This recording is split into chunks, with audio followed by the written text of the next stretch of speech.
crois qu'il y a beaucoup de choses qu'on vous a jamais dites sur le track day. T'as déjà fait des track days, Alex ? Écoute, j'ai compté, j'en ai fait une 50aine. Et toi ? Toi, t'en as fait plus ou moins ? Oh oui, moi je pense que Ah, t'es un gros malade, toi. Je pense que j'en ai fait plus de 100, facile. Ouais. Ouais, même plus. Ouais. Et J'ai pas compté, mais j'en ai fait beaucoup. T'as doublement de mérite parce que t'as genre la moitié de mon âge et t'as fait 2 fois plus de track day. Ouais, après, moi je fais ça à plein temps. Je fais ça à plein temps depuis 7 ans, quoi. Donc j'ai eu aussi le temps d'en faire beaucoup, sans compter la compétition. Mais le track day, c'est quelque chose d'assez particulier. On s'est dit qu'aujourd'hui, on parlerait de ce sujet parce que il y a des vérités qu'il faut marteler par rapport au track day. Oh oui. Et la première, et ça je vais... en fait je suis obligé de le dire, mais la première chose pour aller en track day, c'est que, enfin, pour comprendre l'idée du track day, et même comprendre l'idée du pilotage, c'est que il vaut mieux savoir aller vite avec une voiture lente qu'essayer d'aller vite avec une voiture qui va très vite. Ça, si vous débutez, c'est la première chose. Et même si vous débutez pas. Je suis obligé de le dire. Combien de fois sur des track days, je vois des gens qui arrivent avec des voitures extrêmement chères, qui ne savent pas du tout les conduire. Alors, les conduire ou même se comporter sur un track day. Et ça donne un plaisir fou à des gens comme moi ou peut-être toi qui avons pris des cours de pilotage et donc on a progressé assez vite et avec des bagnoles largement inférieures sur le papier, bah on leur tourne autour en fait. Alors oui, il y a de ça. Alors évidemment, on parle de ça, ni Alex ni moi ne sommes pilotes. On a tous les deux de l'expérience de conduite.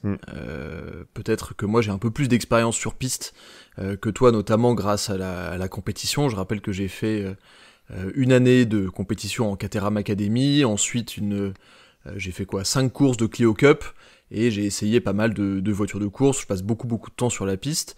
Mais le track day déjà, bon, c'est la journée piste, c'est la journée où on vient exploiter enfin nos machines sur un endroit dédié, à savoir pas la route ou pas l'Allemagne. Et la raison pour laquelle on fait ce podcast, c'est parce qu'il y a tellement de choses à dire sur le track day. Et j'étais sur un track day pas plus tard qu'hier. Et j'ai toujours envie de dire que, alors, surtout que t'en as fait l'expérience il y a pas longtemps, Alex, pour moi, la meilleure façon d'aller sur son premier track day, c'est de commencer par faire un cours de glisse. Ah oui. Tu l'as fait il y a pas longtemps. Chez Yann Le Jossec, Pégase. Eh ben oui, Yann. On va être obligé de faire de la pub pour Yann, même s'il nous a rien demandé. Oui, c'est clair. Mais moi, je ne jure que par ça. Qu'est-ce que t'as pensé de ton expérience de glisse ? Alors, déjà, c'est pas ce qu'on entend par un track day, hein. Non, je sais, mais je vais y venir quand même. Parce que pour aller au bout de ma pensée, pour moi, savoir aller vite avec une voiture, ça commence par savoir la maîtriser à la limite. Et c'est pour ça que je dis que, avant même de faire un track day, je préconise d'aller faire un stage de glisse. Parce que comprendre comment une voiture se déplace, comprendre comment les transferts de charge fonctionnent, comprendre comment les interactions que tu peux avoir au volant, avec les pédales, avec l'accélérateur, le frein, peuvent avoir une incidence sur ce que fait la voiture, mais de manière très exacerbée, parce que quand tu fais de la glisse, t'es sur route mouillée, enfin t'es sur piste mouillée, t'as généralement peu d'adhérence, parce que le but c'est de provoquer des mouvements de la voiture, soit de l'arrière en sous-virage, soit de l'arrière en survirage, soit de l'avant en sous-virage. Et donc c'est pour ça que je prends le truc à contre-pied en disant le meilleur premier track day, c'est un stage de glisse. Ah bah, je vais anticiper certains qui ont sans doute envie de nous hurler dans les commentaires. Non, c'est n'importe quoi, parce que si on glisse, on perd du temps et c'est pas comme ça qu'on va vite. Alors, oui, ils ont raison. Oui. Sauf que en apprenant la glisse, on apprend comment une voiture se comporte à la limite de l'adhérence et surtout au-delà de la limite de l'adhérence. Et c'est en sachant comment maîtriser une voiture qui dépasse ses limites qu'on va pouvoir approcher des limites sans les dépasser quand on veut faire un chrono. Exactement. Alors, il y a des gens, alors probablement même des pilotes qui pourraient prendre le contre-pied de ça en disant que eux ont toujours fait du grip. Alors, ce qu'on va appeler le grip généralement, c'est la vitesse sur piste sèche, on va dire. et qui n'ont jamais glissé. J'en connais plusieurs, je pense à Valentin Simonet, un collègue youtubeur et qui est avant tout pilote, qui avait fait un stage de glisse une fois, et Valentin est un bon pilote, et il savait pas glisser. Parce que justement, il a toujours appris à maîtriser la voiture dans les limites du grip, mais quand une voiture glisse vraiment, c'était plus difficile pour lui. Mais nous, on va plutôt s'adresser à des gens qui débutent le track day ou qui ont peut-être quelques expériences de track day. Oui, en tout cas, c'est une discipline, le track day, de car control, de contrôle de la voiture. Et c'est un environnement qui n'a rien à voir avec la route. C'est extrêmement dépaysant.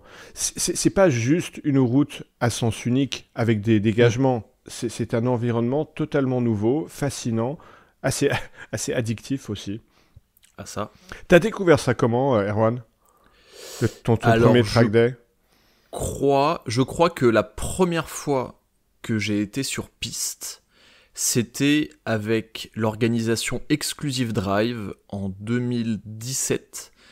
Et on m'a mis, donc c'était à l'époque où je bossais pour une autre chaîne YouTube, et on m'a mis les fesses de mémoire, d'abord dans une Lotus Exige V6. Ouh. Et expérience absolument terrifiante parce que déjà je savais pas piloter du tout. De deux, c'était sur le circuit Bugatti au Mans. J'avais jamais conduit sur piste. Et surtout, le coach qui m'accompagnait ne m'avait pas prévenu que les rétroviseurs étaient réglés pour lui et pas pour moi. Ouais. Donc j'étais absolument terrifié parce que d'une part je savais pas où aller, de deux je zigzaguais on va dire sur la piste du mieux que je pouvais, et de trois je voyais pas ce qui arrivait derrière moi.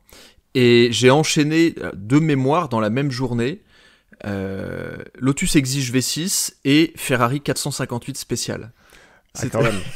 Ah ouais. Alors oui, mais vraiment, c'était ouf. Et je me souviens d'ailleurs que je me suis fait peur parce que quand t'arrives sur la ligne droite du Bugatti, là, t'as des petits pif-paf, dernier virage avant la ligne droite des stands. Et je me souviens avoir pris un grand coup de survirage parce que j'avais accéléré un peu trop fort, et la spéciale étant une voiture assez virulente quand même. Donc ça, c'était ma première expérience de track day. Je crois que j'en garde pas un très bon souvenir. Je me souviens... Bah non, parce qu'en fait j'ai eu peur. J'ai eu super peur parce que j'avais pas d'expérience, etc. Et tu sais, c'est marrant. Tu dis ça me rappelle la discussion qu'on a eue avant-hier sur WhatsApp où on parlait du syndrome de l'imposteur. Et toi, tu m'as confié que t'en avais un.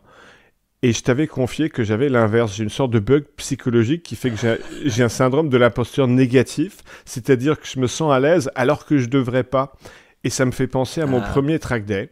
C'était, ça devait être entre 2000 et 2005. C'était chez Propulsion, qui n'existe plus, mais qui à l'époque faisait des track days en 964 Cup. Donc des caisses vides sur slick, très impressionnant. Erwan, je me suis senti tout de suite comme un poisson dans l'eau. Et j'allais... Alors que j'aurais pas dû, en fait. Et j'allais de plus en plus vite. L'inverse. Et je me suis dit, oh là là, qu'est-ce que c'est que cet univers que je viens de découvrir? C'est incroyable. Ça m'a fait un effet. Oh. Et tu t'es senti, direct, tu t'es senti écoute, je conduisais à l'aise, à pousser, etc.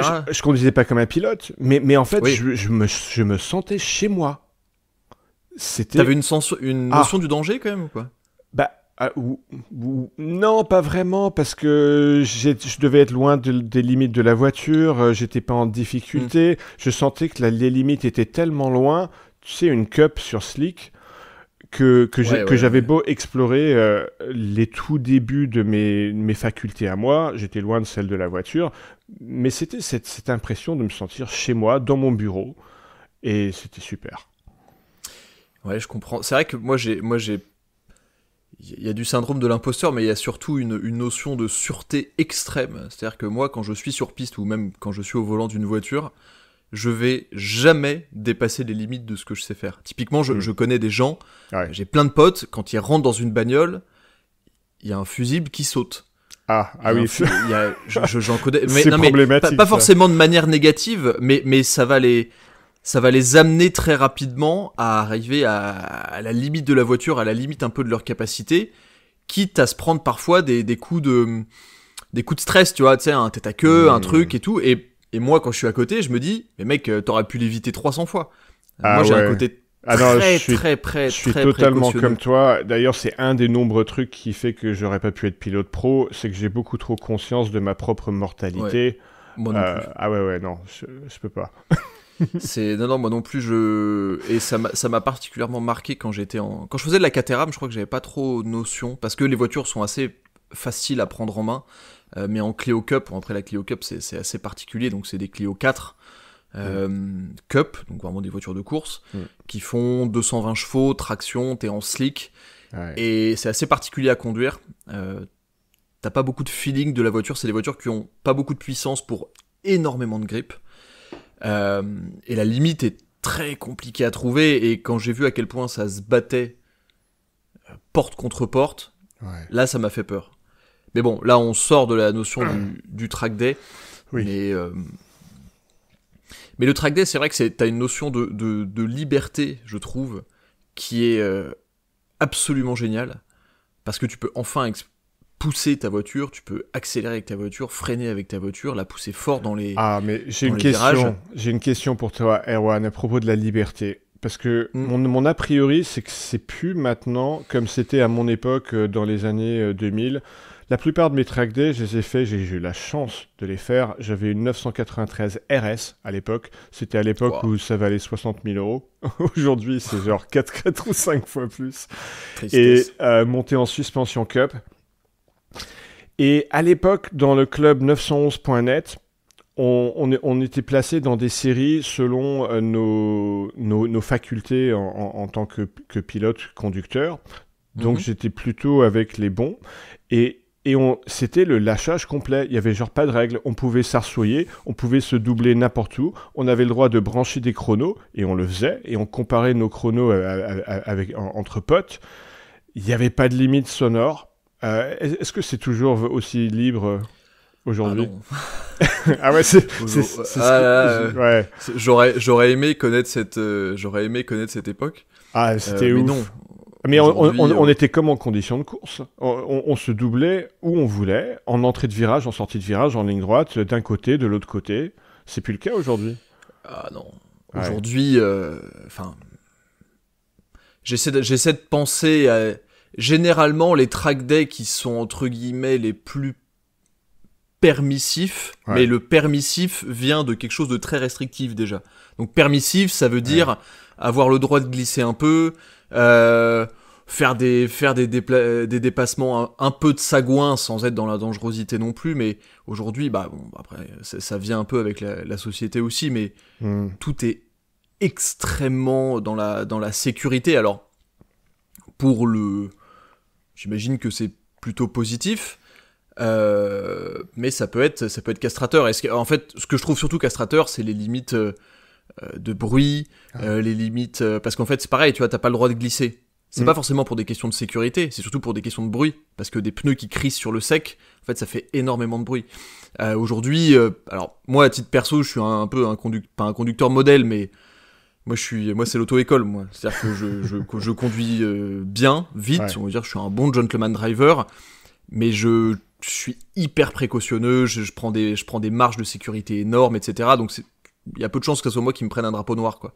Mais on va dire faut rester dans le cadre. Rester dans le cadre, et sinon. Mais c'est aussi. Pardon, vas-y. Ce qui faisait que c'était sécure et ça se passait bien, sans incident à cette époque-là, c'était que comme on était dans des groupes de niveau, en fait, je me retrouvais avec des gens qui étaient dans le même rythme que moi, aussi précautionneux que moi. On se connaissait bien, donc on pouvait anticiper comment l'un l'autre allait faire, et du coup, on pouvait conduire, piloter, pare-choc contre pare-choc quasiment, parce que on était en environnement connu. Alors que si j'avais été plongé dans un track day un peu de tout venant, où je connais personne, là, comme tu dis, j'aurais été extrêmement précautionneux, j'aurais mis des marges énormes partout. Ouais, il y a plein de paramètres. Il y a plein de paramètres à prendre en compte de toute manière, mais je pense que c'est quand même dans l'ensemble beaucoup plus castrateur qu'à l'époque. Enfin, de la même manière que ça l'est sur la route, de la même manière que ça l'est pour tout en réalité. Oui, donc à la fois, paradoxalement, c'est un espace de liberté, comme tu disais, et à la fois, c'est pas non plus n'importe quoi. Bah, ça peut pas être n'importe quoi de toute manière parce qu'on sait à quel point aujourd'hui la pression vient pas forcément des organisateurs, mais de ce qu'il y a autour. Aujourd'hui, la pression, elle vient des riverains, elle vient. Alors, Oui. c'est vrai que quand on vient, Oui. ça m'a toujours fasciné, mais quand on vient habiter à côté d'un circuit, en se disant tiens c'est marrant, les logements sont pas chers, et puis qu'ensuite on se plaint du bruit. c'est ça. Bon, ça Putain. commence par Co, ça termine par RD. C'est bon. Je vais pas m'étendre sur le Oui, sujet, mais oui. c'est quand même beaucoup le cas. On est d'accord. Et j'ai connu des cas extrêmes d'ailleurs de ça. Ouais, je pense que je peux en parler. Bah vas-y. Si l'anecdote est quand même marrante. On me demande très souvent quelle est la voiture la plus cool que j'ai jamais conduite. Et je pense la plus exclusive de toutes, c'est la BMW M1 Procar. Ah. Que j'avais essayé Oui. l'année dernière. Donc désolé, on reparle de BMW, hein, ça sera récurrent sur ce podcast. Ah non, on n'est pas désolé du tout. La M1 Procar, donc voiture de course basée sur la BMW M1, icône des années 90. Bon, voilà, on essaie cette voiture. On était sur le circuit. Icône des années 70, tu voulais dire.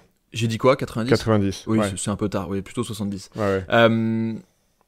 On essaie cette voiture, on était sur le circuit de Clastres. Il faut savoir que le circuit de Clastres est un circuit qui appartient à la municipalité, ça appartient à la commune. Donc ça appartient à la préfecture, donc ça appartient à l'État. Il y a eu un micmac avec l'organisation, on avait prévenu qu'on arrivait avec des voitures bruyantes. Après, une M1 Procar, en fait, voilà, t'as le moteur, derrière t'as un tube, comme ça à peu près. Puis il y a la notion de silencieux, de réduction de bruit. Ça, Je vous conseille de chercher sur YouTube des clips de M1 Procar. Je ne connais pas de sonorité moteur qui me fait dresser les poils du cou plus raide. Faut s'imaginer ça fait un bruit de Formule 1, quoi. C'est incroyable. Mais ça fait tellement de bruit que quand ça passe à côté de toi, tu te mets les doigts dans les oreilles, quoi. Ça fait mal. Ouais. Et donc bref, on arrive. Moi, j'avais géré l'organisation avec le circuit, etc. J'avais bien prévenu que c'était des voitures bruyantes, sachant que le jour où on a filmé cette voiture, le propriétaire était venu avec une Peugeot 205 T16 groupe B, donc une voiture de rallye. Il était venu avec une Mazda RX-7. Non, quoi Bon, une Mazda groupe B. J'ai oublié le nom, mais avec un moteur qui prend 10 000 tours. Oui. Voilà, donc on n'était pas là pour être dans les clous, quoi. On part, et moi je sens le truc venir, parce que je vois la tête des gens sur le circuit qui se disent « Oh là là, ça fait du bruit ce bazar quand même ». Et la limite de décibels à Clastres est à... Je crois que c'est 100 décibels, un truc comme ça. On part faire les essais avec la M1 Procar. Ce qui est plus élevé que beaucoup de circuits. Hein. Ou c'est peut-être 95, mais c'est bas. C'est 95, c'est assez bas. Alors. On va faire des tours d'essai, et moi je sens un peu le truc venir, donc je filme déjà quand on fait les essais. Ouais. On revient, et les mecs arrivent et nous disent « C'est fini, vous partez ». On a été enregistré à genre 132 décibels, je crois. Et en fait, l'histoire, c'est que une semaine avant qu'on soit là, il y avait l'association des riverains qui avait fait une réunion avec le circuit pour justement remettre un peu les cases, enfin voilà, parler justement de la cohabitation entre riverains et circuit. Surtout qu'en plus, le circuit de Clastres, c'est une plaine. Donc, si tu veux, quand il y a du vent, et les gens entendent, en plus, c'est un circuit moto, etc. Bref. On a tourné pendant 20 minutes avec la M1 Procar. Et dans les 20 minutes, il y a un des riverains, qui était visiblement connu pour être un peu tatillon sur le sujet, qui a porté plainte, qui a appelé la gendarmerie dans les 20 minutes, en se plaignant d'un bruit absolu. Je crois que le mot c'était abominable. Non mais... Il se rend pas compte, on lui offre en live un concert de M1 Procar. On n'a pas compris, nous. Et du coup, on a dû dégager du circuit. Donc on était, je pense qu'il y avait 15 personnes. On était, il y avait Valentin Simonet qui était avec son équipe de tournage, qui filmait la voiture en même temps que moi. Il y avait le propriétaire des voitures avec son équipe technique, 3 voitures, un camion. Il y avait les équipes de Baltic pour qui on faisait la vidéo, donc la marque de montre. Il y avait moi et mes équipes. Donc on était 15 personnes et on a dû trouver un circuit en urgence pour faire la vidéo. Et donc, je reviens à ma question du début.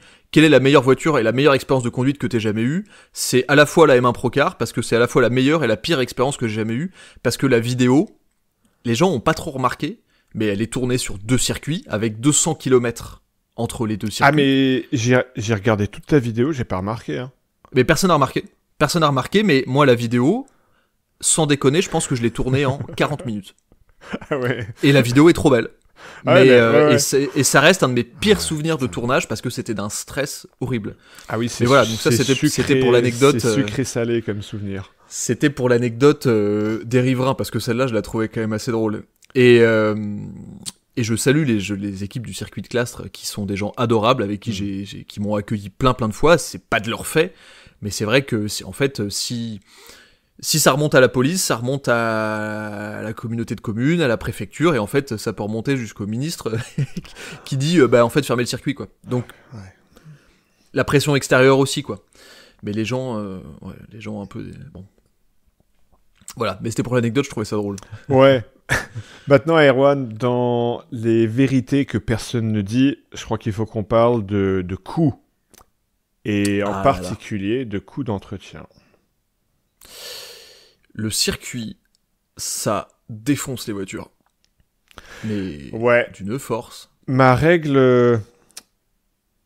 Comment on dit, mon heuristique, c'est de considérer que 1 km de circuit, c'est à peu près équivalent à 100 km de route. Ça veut dire que si dans le week-end, vous faites une centaine de bornes sur circuit, considérez que votre bagnole, elle a fait 10 000 bornes de route. Alors c'est marrant que tu dis ça, parce que au NURB, on considère qu'un tour de Nürburgring, c'est 1000 km d'usure de route sur la voiture. Et encore... Le Nürburgring, c'est pas un circuit qui use beaucoup, notamment en termes de frein. Oui, parce qu'effectivement, c'est un circuit qui est assez roulant. Mais pour tout ce qui est, on va dire, liaison au sol, pneus, frein quand même si effectivement, en fait, c'est surtout que c'est très refroidi. Les freins sont très refroidis parce que t'as beaucoup de sections rapides de vitesse et t'as pas de grosses cassures de rythme, mais il y en a quelques-unes quand même. Mais freins, suspension, cylind block... mais tout, voilà. Les rotules, les bras de suspension, les roulements, les moyeux... bizarrement, les moteurs, pas tant que ça. Parce que dès lors que l'huile est chaude, et notamment quand on a un carter sec, c'est-à-dire comme sur une Porsche 911, et on n'a aucun risque de déjaugeage, c'est-à-dire quand on est fort dans un virage, les forces centrifuges qui envoient l'huile moteur d'un côté du carter et qui peuvent faire déjauger la pompe à huile, c'est là où on peut casser un moteur sur circuit. Sur les BM, ça peut être un vrai problème. Il faut surtout vérifier son niveau d'huile et qu'il soit au max avant de prendre la piste avec une BM. À part ce risque-là, les moteurs, ça craint pas trop sur la piste. C'est vraiment tout le reste. Ça va. C'est tout le reste. En fait, c'est vrai que le track day coûte cher, déjà, que ce soit en essence, par exemple. Je me souviens avoir fait un track day avec une BMW M3 E92. C'était infernal. Je crois que j'ai fait 3 fois le plein dans la journée. Ouais, donc c'est la M3 V8 des années 2000. Ouais. Non, mais les consommations, oui, on fait 30-40 litres pendant qu'on est sur piste. Il y a les frais pour y aller. Souvent, on va prendre un hôtel la veille parce qu'on n'a pas envie de se lever à 4 heures du mat et être trop crevé en fin de journée. Il y a l'inscription au circuit, éventuellement des assurances optionnelles. À l'époque, quand je faisais des track days, je comptais en tout et pour tout, y compris le budget entretien, à peu près 1 000 € par journée. Ouais, alors c'est vrai qu'aujourd'hui, ça dépend des circuits. Parce qu'il y a certains circuits, notamment on va dire les grands circuits. Je sais pas, je pense à la de tête au Mans, Manicourt, Dijon, le Castellet, voilà, des circuits avec des infrastructures vraiment importantes qui coûtent très cher à la location pour les entreprises qui organisent le track day, où là généralement déjà un track day, mais les track day au Mans par exemple, je sais, ça coûte une fortune. T'as des track day qui coûtent, alors j'ai pas envie de dire de bêtises, mais je sais que c'est 500, 600, parfois 700 € la journée pour rouler. Au Castellet, c'est pareil. Castellet, ça coûte extrêmement cher. J'ai passé le week-end au Castellet. J'y étais samedi et dimanche, parce que j'ai la chance d'habiter à 50 minutes du Castellet. Donc, quand il y a des track day, qu'il y a des copains qui roulent, je me pointe, quoi. Il y a pire à faire. Mais c'est vrai que ça coûte cher. Et ce qui est aussi surprenant, enfin, non, c'est pas surprenant, mais une règle à garder en tête, c'est que plus votre voiture est légère, moins ça vous coûte cher. Ah ouais. Ça, c'est absolument indéniable. Plus votre voiture est légère, moins ça vous coûte cher. Et plus elle est lourde, plus ça vous coûte cher. Quand j'entends des constructeurs communiquer sur leur dernier modèle, par exemple BM, leur dernière M5, et qui prônent à quel point elle a une habilité sur piste, mais c'est un contresens complet. Personne ne va emmener sa M5. Combien ça pèse? 2 tonnes combien? Je sais même pas parce que je m'en fous. Je crois que c'est 2,5, donc 2 tonnes 5 pour la berline et quasiment 2 tonnes 7, je pense, ou 2 tonnes 6 pour le break. Ça n'a aucun sens d'emmener ça sur piste, même sachant que ça peut faire un chrono canon. C'est à contre-emploi total. Alors que vous emmenez une hélice première génération, qui a quoi, un cinquième de la puissance ou quelque chose comme ça. Mais là, ça va être fandard à mort et ça va coûter rien en usure de pneus, en usure des freins, en usure de tout le reste. Ouais. Ah bah complètement. Et d'ailleurs, pour l'anecdote, hier, j'étais sur un track day organisé par le magazine Motorsport. J'y suis allé pour dire bonjour à Silver et Pierre de Moteur Essence que je salue. Je les salue et il y aussi. avait plein de supercars.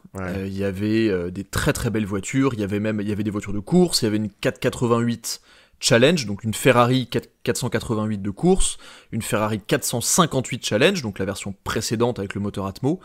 Il y avait une Ferrari SF90XX, donc la seule XX qui sont les versions ultra hardcore de piste homologuées pour la route dans cette gamme-là de Ferrari, une voiture qui vaut 1,2 million, quelque chose comme ça. Il y avait une 296 GT3, qui appartenait d'ailleurs au même propriétaire, donc la dernière Ferrari de course. Et à côté de ça, il y avait une Lotus Elise S1, 111S, qui fait 160 chevaux, jaune.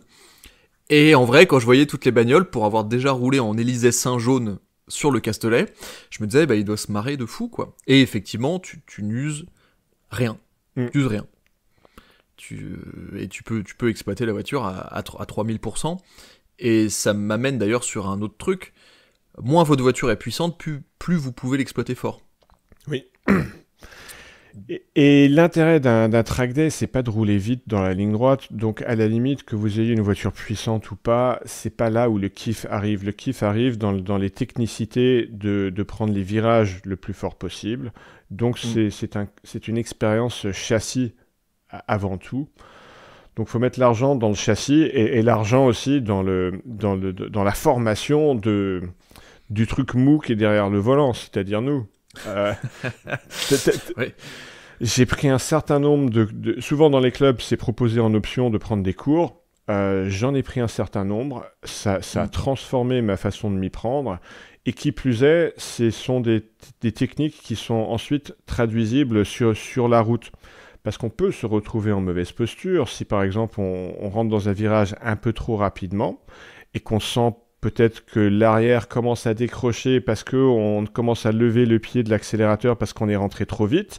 Eh ben, on aura pris l'habitude sur le circuit qu'il faut surtout pas continuer à lever le pied parce qu'on va délester l'arrière et la situation va s'aggraver. Il faut au contraire mettre du poids sur l'arrière, c'est-à-dire, et c'est très contre-intuitif, accélérer un peu pour mettre du poids sur l'arrière pour que le grip revienne et que l'arrière puisse rentrer. Mais ça, on ne peut pas l'expérimenter sur la voie publique quand on ne sait pas encore faire. Bah non. Il faut pouvoir avoir une route qui va dans un seul sens avec des zones de dégagement pour pouvoir expérimenter avec ces comportements au-delà de la limite, pour être prêt, pour que la mémoire musculaire soit programmée, pour que le jour où ça nous arrive sur la route, on l'a fait tellement de fois sur circuit que c'est un automatisme. C'est ça, créer des automatismes. Et je pense que je n'appuierai jamais assez sur le fait que quand on va faire de la piste, se faire coacher, oui, ça coûte cher, oui, ce qu'on veut, mais un bon coach, ça fait passer des niveaux de pilotage de manière exceptionnelle. Vous pouvez avoir tout le talent du monde. Alors, il y a des gens qui ont beaucoup, beaucoup de talent, c'est certain. Perso, j'en fais pas partie. Donc, se faire coacher, c'est vraiment quelque chose de génial. Et j'irais même plus loin. Le coach, c'est un peu comme... je vais faire une analogie à la con, mais c'est quasiment comme une femme, quoi. C'est-à-dire qu'il faut que ça vous corresponde parfaitement. Et à titre perso, sans cracher sur qui que ce soit, mais j'ai déjà pris des cours avec des coachs dont la manière de coacher ne me convenait pas du tout. Des mecs qui me donnaient trop d'infos, des mecs qui te balancent un million de trucs, Enfin, moi j'ai une manière de fonctionner où tu me dis un truc, je vais le faire. T'as pas besoin de me le dire 2 fois. Et c'est vrai que et j'ai besoin aussi que tu me laisses un peu le temps de faire quelque chose. Et si tu me dis un truc et que je l'ai pas fait dans le virage d'après et que du coup tu réappuies dessus, ça va me stresser. Donc moi j'aime bien avoir, enfin bref, j'ai ma manière de fonctionner comme tout le monde. Et j'ai en revanche trouvé des coachs qui, pour moi c'est les meilleurs. J'en ai plusieurs en tête. Des mecs qui s'asseyent à côté de toi, qui regardent comment tu conduis et qui vont te dire directement « Ok, là, fais juste ça. Ok, là, fais juste ça. » Et immédiatement, ça va développer ton truc. Alors évidemment, je dis ça, moi, à titre perso, j'ai de l'expérience de conduite. Donc on va dire que j'ai déjà un certain nombre de bases qui sont acquises. Mais moi, on va plus aller dans l'amélioration. J'ai pas besoin d'apprendre à piloter. Enfin, on a toujours besoin d'apprendre à piloter, mais vous avez compris ce que je veux dire. Mais le coaching, c'est hyper important. J'en connais un, Erwan, qui aurait peut-être pu bénéficier d'un cours de pilotage. C'est le pauvre conducteur de cette Porsche Cayman GT4. C'est le moment de remercier notre partenaire du podcast, Car Vertical, qui nous accorde à nous et à vous aussi, moins 20% sur les rapports avec le code promo TGDAlex. Et là, j'ai un rapport gratiné parce que regardez, les photos sont sinistres, mais écoutez la suite. Juin 2019, on voit qu'elle est accidentée aux USA, déclarée épave. Le mois suivant, importée en Lituanie, où elle est expertisée pour 30 à 40 000 euros de dommages. Ensuite, elle est importée en France, immatriculée en France, et on voit dans le rapport qu'elle a réussi son contrôle technique français. Donc, on peut se poser la question, est-ce que l'acquéreur français de cette voiture d'origine américaine, est-ce qu'il était au courant du passé de la voiture? A-t-il payé la voiture à son juste prix? Parce qu'on peut tout acheter, mais pas à n'importe quel prix. Donc, conclusion, avant de vous déplacer pour inspecter et essayer une voiture qui vous intéresse, le premier réflexe, c'est d'abord de sortir son rapport Car Vertical, parce que bien souvent, ce sera clean, RAS, mais parfois, vous allez tomber sur un rapport comme ça, et quand on sait qu'un rapport Car Vertical, ça coûte une poignée d'euros, et qu'on est prêt à investir des milliers, voire des dizaines de milliers d'euros dans la voiture, il ne faut pas s'en priver, surtout que, code promo, TGDAlex, vous avez moins 20%. Et revenons à notre sujet. Et plus vous l'utilisez, plus ça nous soutient. Et plus vous aurez des podcasts toutes les semaines. Clairement, ouais. Je vais juste fermer la parenthèse qu'on avait ouverte sur l'entretien, parce qu'on a donné l'impression qu'on martyrisait et qu'on matraquait les voitures. Simplement, ça va augmenter votre budget d'entretien. Il ne faut pas avoir peur d'user la voiture. Dès lors que votre entretien va suivre derrière, ce n'est pas un problème. Et notamment, vous pouvez aussi acheter une voiture qui a fait de la piste. Simplement, elle va être moins valorisée sur le marché et surtout, il faut regarder si l'entretien a été à la hauteur de cet usage-là.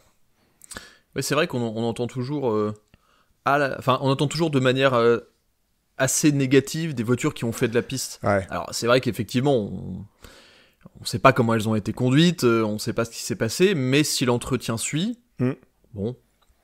Mais il y a une autre, je pense à mes discussions avec certains de mes potes, on est dans mes amis, on va dire, dans l'automobile, parce que j'ai aussi mes amis de cœur qui sont en dehors, qui n'ont rien à voir avec l'automobile, mais j'ai beaucoup d'amis dans l'automobile, et je pense notamment à l'un d'eux. L'autre facteur de dépenses d'argent, quand tu fais du track day, c'est pas seulement les dépenses sur place, c'est les dépenses quand tu rentres chez toi. À savoir, ah là là, ma voiture, elle freine pas assez, je vais peut-être mettre des freins, ah là là, je pense que des suspensions, ça pourrait être un peu mieux, ah là là, si je mettais de l'aéro. Ouais. Et ça, c'est sans fin. C'est une pente glissante bien dangereuse, ouais.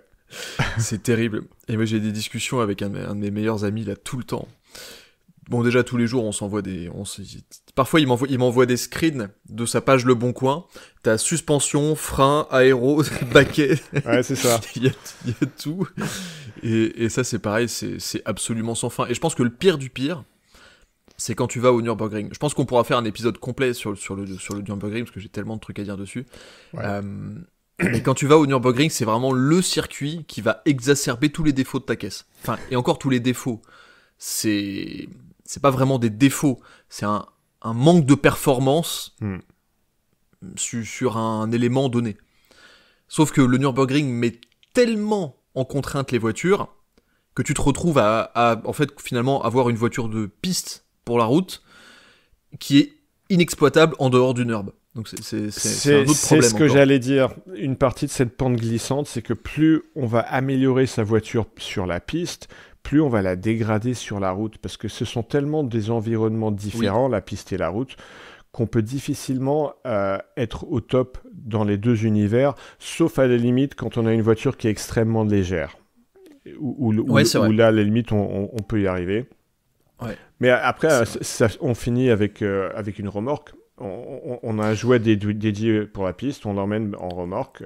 C'est l'étape ultime. Et c'est d'ailleurs, à titre perso, et j'avais la discussion d'hier, d'ailleurs, avec les gars de Moteur Essence hier, et j'ai la discussion pareil avec plein d'amis.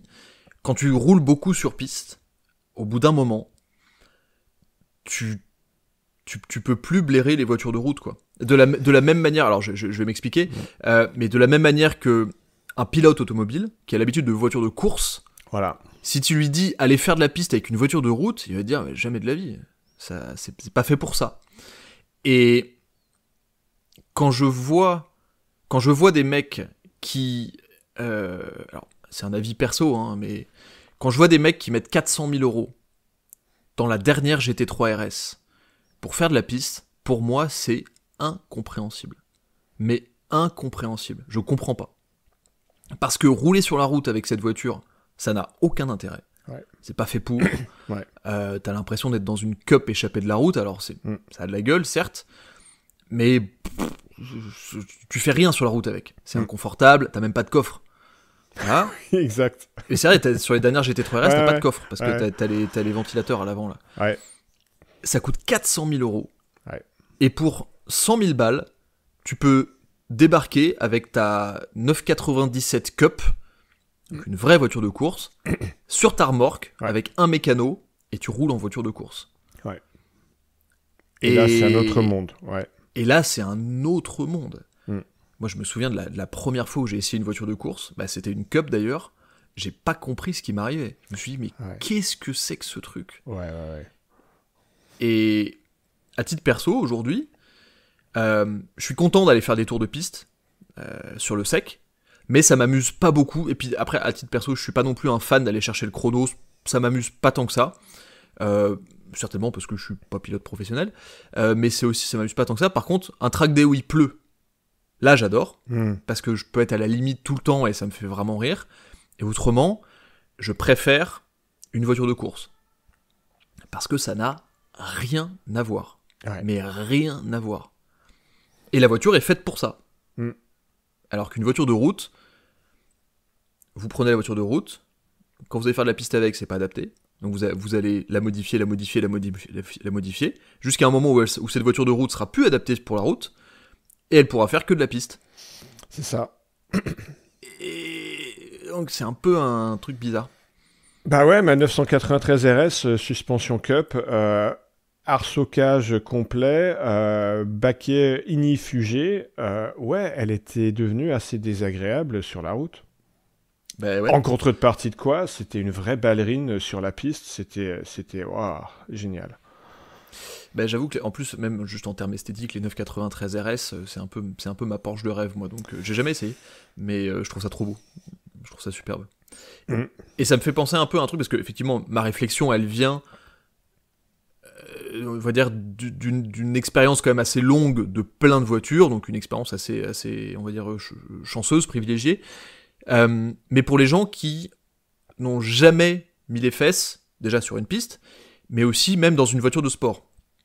Il y a un sujet que je trouve intéressant, c'est ce qu'on appelle, nous les passionnés, les tours de manège. Tu sais, quand tu vas payer pour faire 3, 5, 10 tours dans une Lamborghini, une Ferrari, voilà, une voiture de sport. Qu'est-ce que tu penses de ça, toi ? Tu parles des sortes de box qu'on peut acheter dans les supermarchés. Ouais. Alors, la raison pour... C'est-à-dire, je conseille les box cadeaux pour le néophyte qui typiquement n'est pas en train de nous écouter, pour le non-passionné qui a envie de monter dans une Ferrari ou une Porsche ou une Aston. Ok, ça peut être bien. Par contre, dès qu'on a le moindre intérêt pour le sujet... c'est-à-dire tous nos auditeurs, tous nos spectateurs, clairement, non. Aucun intérêt parce que les voitures sont...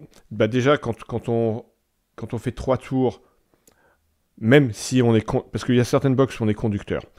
Faire 3 tours quand on est conducteur, c'est juste avoir une petite goutte sur le bout de la langue et après ça s'arrête et il faut descendre. Et même les démonstrations, les mécaniques sont soignées pour pas trop les user. Donc on va pas les pousser très fort, on va pas les pousser très loin. J'ai entendu de la part de personnes qui y sont allées que on doit respecter des régimes pas trop élevés. Faut éviter de trop changer les rapports. Enfin, quand on dit track day ici, on parle pas d'une box cadeau. Non, c'est sûr. Mais pour ceux qui pensent à offrir des box cadeaux, parce que moi j'ai eu souvent la question de gens qui me demandaient, je vais offrir une box cadeau pour un ami, mon copain, ma copine, que sais-je. Et on me demande souvent quelle voiture privilégier, enfin quelle voiture est la plus cool à conduire sur ce genre de truc. Et ce que je dis souvent, parce que sur ce genre de truc, généralement les voitures elles sont bridées. Et notamment les voitures avec des turbos. Elles sont généralement bridées. Et en plus t'as un instructeur à côté de toi qui te dit de pas trop appuyer. Mais généralement, moi s'il y a une voiture que je conseille, c'est la Lamborghini Huracan. Parce que c'est une voiture qui est extrêmement facile à conduire. 4 roues motrices. T'as quand même 600 chevaux, donc ça marche, tout quand t'as pas l'habitude. Et en fait, le son du V10 c'est dingue. Ouais.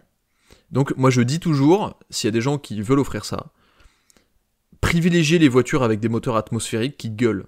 Ouais. GT3 RS, Huracan, Ferrari 458. Prenez pas les caisses avec des turbos. Parce que vous voulez avoir une expérience, l'expérience la plus dingue, quoi. Voilà, vous voyez un truc qui hurle, etc. Donc privilégiez les voitures avec des moteurs Atmo.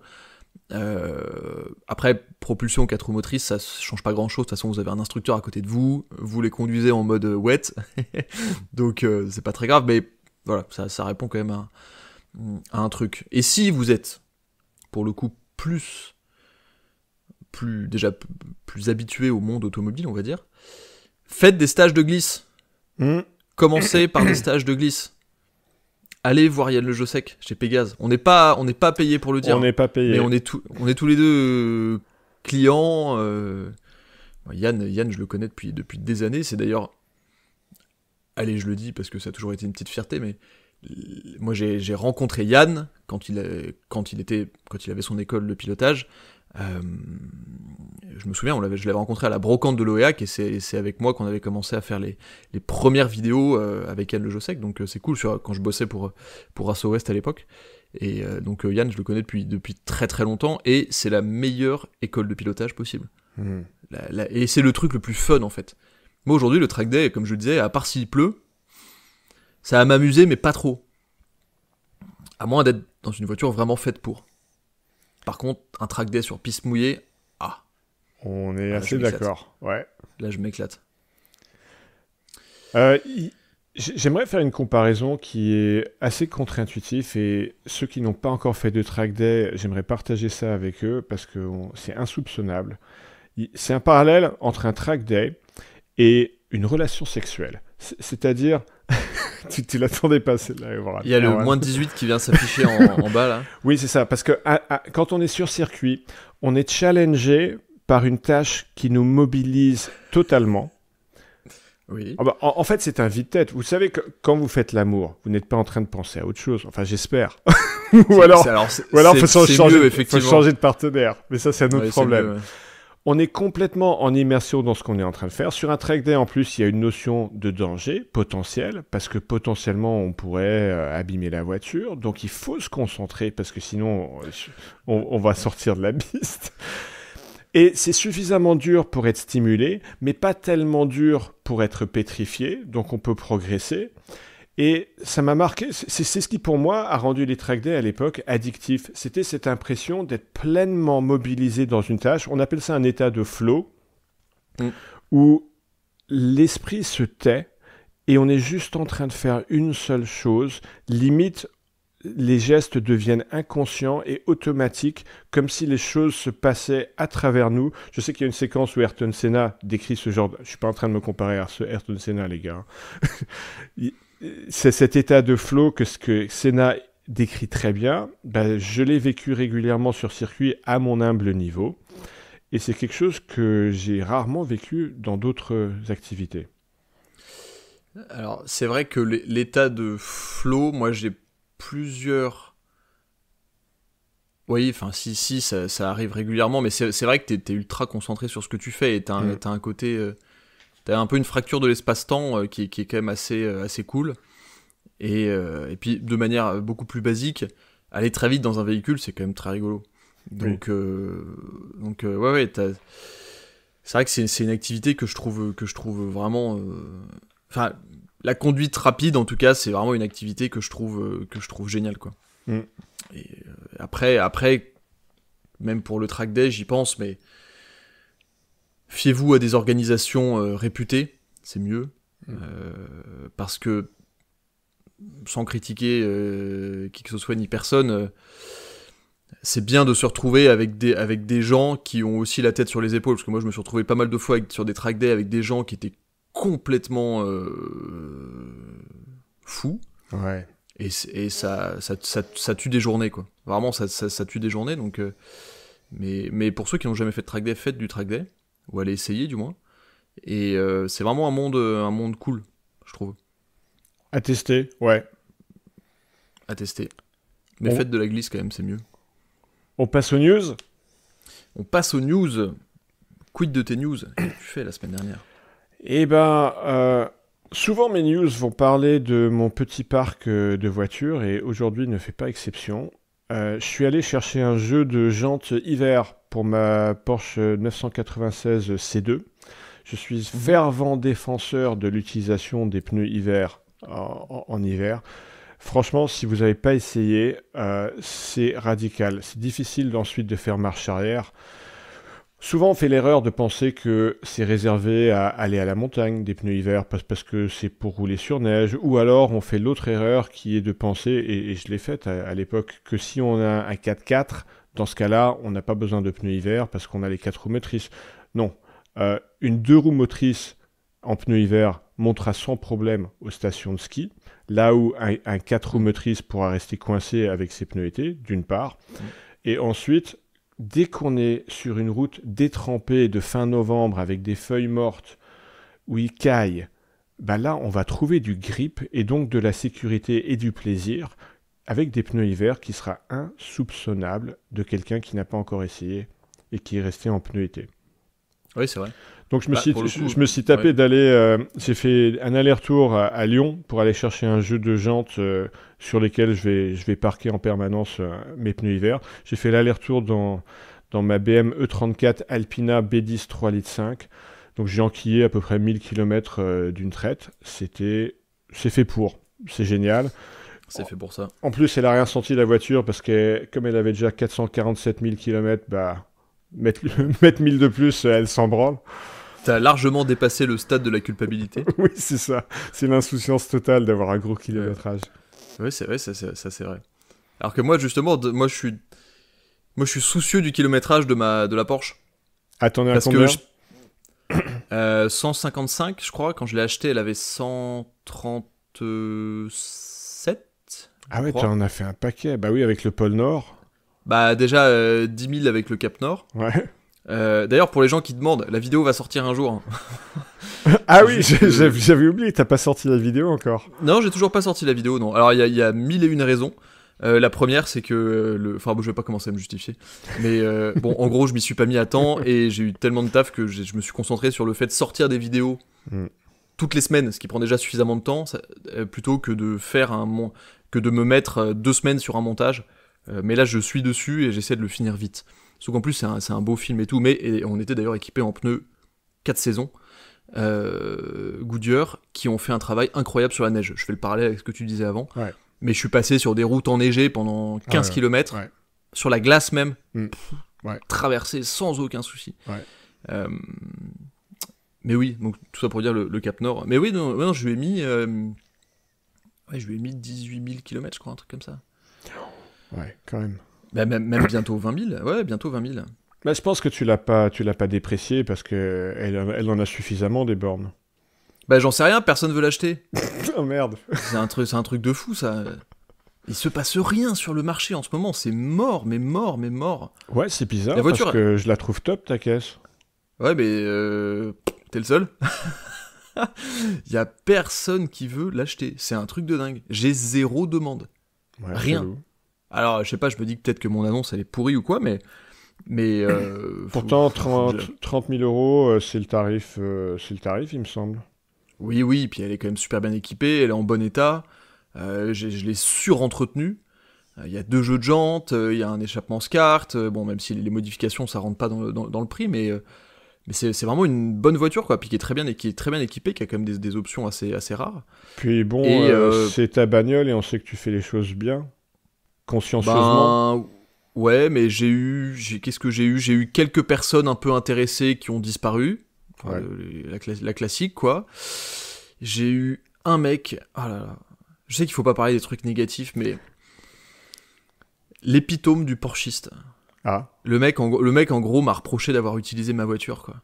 oh non. Il me disait, ah non, mais moi, la mienne, vous, la vôtre, comment vous pouvez dire que la voiture est bien entretenue, si le pare-choc avant est à repeindre, moi, la mienne, elle dort sous bâche dans mon salon à la place de ma femme. Non, mais, Ah ouais, merde. l'enfer. Le mec qui te dit, non, mais on va s'arrêter là, je pense que nous n'avons pas la même notion de la passion de la voiture et tout. J'étais là, mais pardon. Ah putain. Et ça c'est terrible. Hein. Ah Oh ouais. la vache. Fallait que je reste calme, mais c'est des mecs qui arrivent, ils sont pas intéressés par ta voiture, ils vont pas l'acheter, mais ils vont t'expliquer pourquoi ils ont raison. Insupportable. Ah, complexe. J'avoue que je le dis, je le sors parce que ça m'a tendu et ça me tend encore. C'était il y a 3 semaines. Ça m'a tendu. Mais bon, bref, personne veut acheter ma 968. Mais en même temps, je connais plein de potes qui ont des voitures à vendre en ce moment et rien ne se vend. Ah ouais. Donc bon. Bah j'ai vendu, je sais pas si je l'avais dit dans le podcast dernier, tu te souviens Erwan, ma 540i boîte 6. Je crois que tu l'as dit. Je sais l'ai plus. je l'ai vendu la Qu'elle est semaine. vendue. Je l'ai vendu la semaine dernière à un passionné qui m'a connu via Instagram. Ouais. En fait, c'était 100 bornes qui lui a forwardé ma photo Instagram et il a craqué dessus et Ouais, puis je le connais bien en plus. oui, Celui qui l'a exact. Ouais. Un grand Petit monde. collectionneur. Gros collectionneur. de la qui a région beaucoup de parisienne. belles voitures. Exactement, et qui a beaucoup de très très belles caisses. Ouais, gros passionné. Pas trop triste d'avoir vendu? Bah, il me reste une autre E34 Oui, c'est très vrai. spéciale, donc ça fait consolation. Mais oui, la dernière fois que je l'ai roulé, j'étais un peu triste. Mais j'ai besoin d'argent pour de l'immobilier, voilà. Mhm.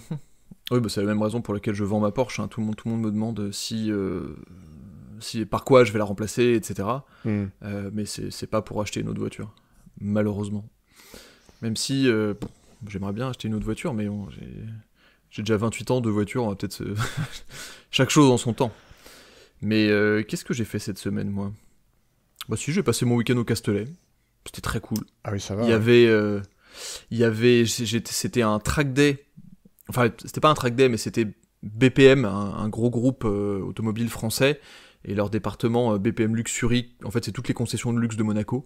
Donc t'as Aston Martin, Bentley, Lamborghini, Ferrari, McLaren, voilà, t'as tout. Il y avait même Pagani, qui en fait invitaient tous leurs clients pour faire la démonstration de toute la gamme de voitures qu'ils ont à vendre. Donc t'avais des essais Rolls-Royce, t'avais des essais Bentley, t'avais des groupes qui partaient sur la route, t'avais des groupes qui partaient faire du off-road, t'avais des groupes sur circuit, t'avais tout. Franchement, c'était dingue. Et au milieu de tout ça, donc il y avait vraiment des caisses exceptionnelles, c'était vraiment du luxe, quoi. Et au milieu de tout ça, il y avait Pagani, qui a débarqué avec 2 Pagani Huayra R. Ouf. Donc les fameuses voitures qu'on entend hurler et qui prennent quasiment 9000 tours minute là, avec un son de Formule 1 de dingue. Et il y en avait une qui roulait pleine balle sur la piste et en fait qui emmenait des clients potentiels en passager pour faire l'expérience de la voiture. Extraordinaire. Là, j'avais mis des stories, mais le son que ça fait, c'est complètement délirant. Puis la voiture, c'est une œuvre d'art, c'est magnifique. Ah oui. Et il y avait aussi une Aston Martin Valkyrie AMR Pro. Ah ouais. Donc t'as l'Aston Martin Valkyrie, qui est déjà donc une voiture de route, Ouais. avec un V12 préparé par Cosworth qui prend, je sais plus, 11 000 tours, un truc comme ça, qui fait 1000 chevaux hybride. Et t'as la version track day, mais privée. Donc voilà, c'est une voiture, c'est plus performant que les voitures qui roulent en championnat du monde d'endurance, ou en IMSA, parce que les voitures qui roulent dans ces championnats du monde, elles sont limitées par la balance de performance. Là, t'as tout, c'est max aéro, donc je crois que si je dis pas de bêtises, je crois que t'as 1,8 tonne d'aéro. Mais non. À genre 300 km/h, donc en fait la voiture elle pourrait quasiment rouler sur un plafond, quoi.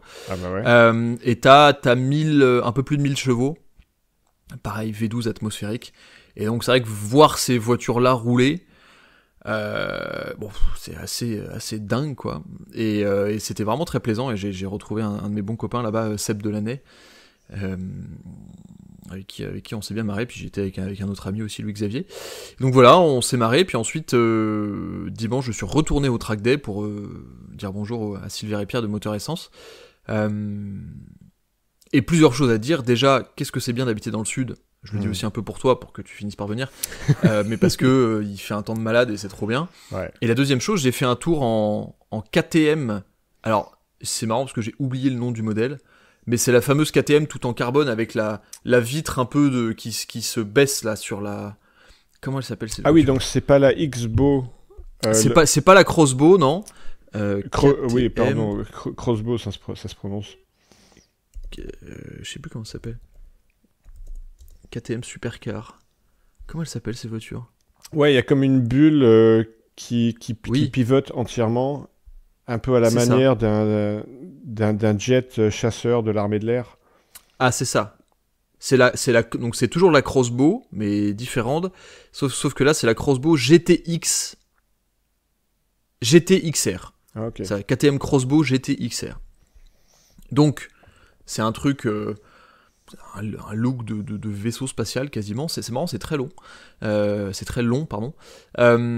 et qui est équipé d'un 5 cylindres Audi turbo, ça fait 500 chevaux, avec une boîte DSG, propulsion, et t'as, je sais même pas comment je pourrais expliquer ça, mais t'as tout le cockpit, donc la vitre et le toit en fait qui s'ouvre vraiment comme si tu sortais d'un fighter jet, quoi, et qui se referme sur toi quand tu t'installes dedans, donc c'est très cinématique. Et j'ai fait quelques tours en passager là-dedans avec Silver au volant, où on chassait une M4 ultra préparée en slick, et expérience vraiment amusante comme voiture. C'est très stable, il y a beaucoup d'aéro, ça marche fort. On prenait 270 avant le virage de Signes, alors il n'y avait pas la chicane sur le Castellet, et ouais, vraiment fun comme expérience, j'ai bien aimé. T'as l'impression d'être dans un proto de course, quoi, parce que t'as un volant coupé, tout est en carbone, t'es dans une baignoire de carbone, t'as les harnais, c'est très marrant. Puis, truc aussi qui m'a fait rire, c'est que t'as pas de rétroviseur, t'as des caméras sur ces voitures, et du coup j'ai passé, je sais pas, on a fait 6-7 tours peut-être, et j'ai passé mes 6-7 tours à chercher un rétroviseur pour voir s'il y avait des voitures qui nous suivaient, alors qu'en fait tu regardes au-dessus de toi, t'as une espèce de télévision là, avec un écran genre de GPS TomTom qui est posé sur le plafond, et voilà, enfin c'était assez rigolo, et les routes autour du Castellet c'est toujours un plaisir, et bien sûr, ouais. donc voilà. Et qu'est-ce que j'ai fait ? C'est déjà pas mal. Bah ouais. Semaine. Si. Vas-y. Ouais, quoi ? Pardon. C'est parce que je savais que j'avais un autre truc en tête. On est allé au Castellet avec une Porsche, donc samedi. On est allé au Castellet avec une Porsche 911, type 991 phase 2, donc c'est la phase où c'est passé en biturbo. Targa 4S dans une très belle configuration, intérieur bleu marine, coupé avec du cuir beige, extérieur bleu marine, Targa en plus, donc avec le bel arceau chromé, etc. Super belle voiture. Qu'est-ce que c'est chiant à conduire. Ah bah ouais. Ah là là. Ouais. Et on est monté sur le col de l'Espigoulier, qui est un col à côté de Gémenos, là, à côté du circuit du Castellet, pour essayer la voiture. Et vraiment, si vous devez acheter de 911 et que vous aimez un peu la conduite, s'il vous plaît, achetez une 91 phase 1 avec le moteur Atmo. Je n'arrive pas à aimer ce moteur biturbo. La délivrance de puissance est lisse comme pas possible. Ça fait du bruit entre 2000 et 4000 tours. C'est le seul moment où t'entends un peu des bruits de turbo, etc. et un peu du grondement. Au-dessus, t'entends plus rien. La voiture, ça c'est un peu le 4 roues motrices de chez Porsche, mais t'as une sensation un peu de déconnexion de la voiture. Tu sens pas trop ce qu'elle fait, c'est très efficace. Ça prend les virages, ça tourne, ça freine, ça accélère ce que tu veux, mais t'es pas très connecté à la voiture, tu la sens pas posée dans les virages. Et vraiment, je suis sorti de cette expérience de conduite en me disant, la vache, qu'est-ce que c'est chiant. Alors, je vais mettre de l'eau dans mon vin. C'est une voiture qui est ultra polyvalente, qui est superbe, qui est moderne. Si effectivement tu recherches une voiture qui est pratique pour partir en week-end, qui est belle, qui est quand même sympa à conduire, qui est quand même dynamique et tout, ça fait 100% le job. Mais si, on va dire que et c'est pas une critique en disant ça, mais c'est vraiment une voiture qui est faite pour se balader en couple. Je sais pas si t'as 50 ans et tu veux une caisse passe-partout, sportive, et tu veux te balader dans une belle voiture. Mais si tu fais partie de cette catégorie de gens et que t'aimes un peu la conduite, t'aimes avoir un peu de feeling, bah c'est pas ça, quoi. C'est aseptisé à mort. Ouais. Pourquoi je suis pas étonné ? Bah ouais. Et hier au Castellet, et du coup moi j'avais fait même des posts sur Instagram par rapport à ça, je disais la meilleure Porsche 911 moderne, si t'as pas envie d'avoir une GT3, c'est une phase 1, donc avec le moteur Atmo, idéalement en boîte manuelle, ou en PDK, en boîte automatique, qui est une très bonne boîte, mais moi, à titre perso, je vais préférer la boîte manuelle, qui est une boîte 7. Et si tu peux, rarissime, il y a certaines voitures qui étaient équipées du ducktail, donc la petite queue de canard, la espèce de petit aileron là, super jolie de chez Porsche, comme les vieilles RS de l'époque. Et t'en as certaines qui sont équipées du kit Sport Design, donc t'as un pare-choc avant qui va être un peu plus agressif, des jupes latérales qui vont être un peu plus agressives. Donc je parle, ça fait un mois que je parle de ça, que je parle à mes potes de cette voiture. Et hier, j'arrive au Castellet, et il y en avait une 991 phase 1, blanche, Sport Design Edition, donc avec le ducktail, les pare-chocs et les appendices un peu sport, boîte méca. Et j'ai discuté avec le mec, et qui m'a dit, j'ai mis un temps fou à la trouver, et ça pour moi, c'est The 911 moderne. Parce que t'as un moteur Atmo qui gueule comme une GT3, et t'as tout ce qu'il faut. Voilà, donc ça c'était ma tirade sur le fait que j'aime pas les Porsche avec les moteurs turbo, et j'irai même plus loin, en partant de ce principe-là, on en parlait un peu la semaine dernière, pardon je fais un monologue, mais c'est très important pour moi de balancer ça, je ne comprends pas l'intérêt d'une 911 turbo, ou d'une Turbo S, parce que, en tout cas dans les séries modernes, tu vas avoir la seule différence d'expérience qu'il va y avoir entre une Carrera S avec le moteur biturbo et une Turbo S, c'est la puissance. Ouais. C'est la seule différence d'expérience que t'as. Autrement, c'est le même intérieur, les mêmes sensations, le même feeling de conduite, juste à payer 100 000 € plus cher. C'est la seule différence que t'as. Donc, à moins de vouloir absolument 560 chevaux ou 600 plus, bon, ok. Mais autrement, je comprends pas l'intérêt d'avoir une Turbo S, parce que tu peux avoir une voiture moins chère, biturbo, qui te fera la même chose. Exactement la même chose pour beaucoup moins cher. Bah oui, tu payes un ticket de statut social. C'est un objet statutaire. Ouais, après tu paies des perfs aussi, tu paies de la performance. La Turbo S, c'est une machine de guerre, tu peux tout faire avec, mais vraiment, je parle en termes d'expérience de conduite. Oui, mais Erwan, la performance, je mets ça limite dans la colonne des négatifs. C'est-à-dire que tu peux moins t'adonner à la conduite libre, c'est-à-dire cravacher sa monture librement, si elle a trop de performance. Donc pour moi, c'est même pas un avantage d'avoir. Oui, non, mais c'est vrai, en plus je suis d'accord. Puis, tu vois, dans cette voiture-là, hier, on était sur une petite route sinueuse, et en fait, tu sais pas où est la limite de la voiture, quoi. Alors c'est safe, c'est sûr, c'est safe. Ouais. Et c'est ce que 80% déjà des gens qui achètent ça veulent. Ouais. Et on est loin des considérations, on va dire, du public global qui aime l'automobile. On est dans des discussions de puristes, mais c'est aussi le principe du podcast, donc bon, je m'y adonne. Mais tout passe partout facilement, et mine de rien, tu évolues très vite sur la route. pour pas de plaisir. Enfin, moins. Bah, tu m'amènes là à ma dernière news à partager, parce que les spectateurs et auditeurs sont en train de se rendre compte à quel point je passe beaucoup de temps à regarder les petites annonces. Cette semaine, ce que je suis en train de regarder, c'est inspiré par la petite Fiat Panda 100 HP que j'ai récemment achetée et qui me régale pour toutes les raisons qui fait que tu n'as pas été régalé par cette Porsche-là biturbo. Et ça m'inspire une certaine fascination pour les 4 cylindres énervés. Et donc, je suis en train de regarder... J'ai regardé les E30, parce que j'adore les E30. J'ai regardé les 320 IS, c'est-à-dire l'Italo M3. La M3 italienne. Ouais, qui a tout de la M3 E30, sauf que la course du moteur est plus courte pour des raisons fiscales italiennes et portugaises. Et donc, c'est un 2 litres au lieu d'un 2 litres 3. Et elle n'a pas les ailes larges. Mais en contrepartie de quoi, elle pèse quand même 100 kg de moins qu'une M3 E30.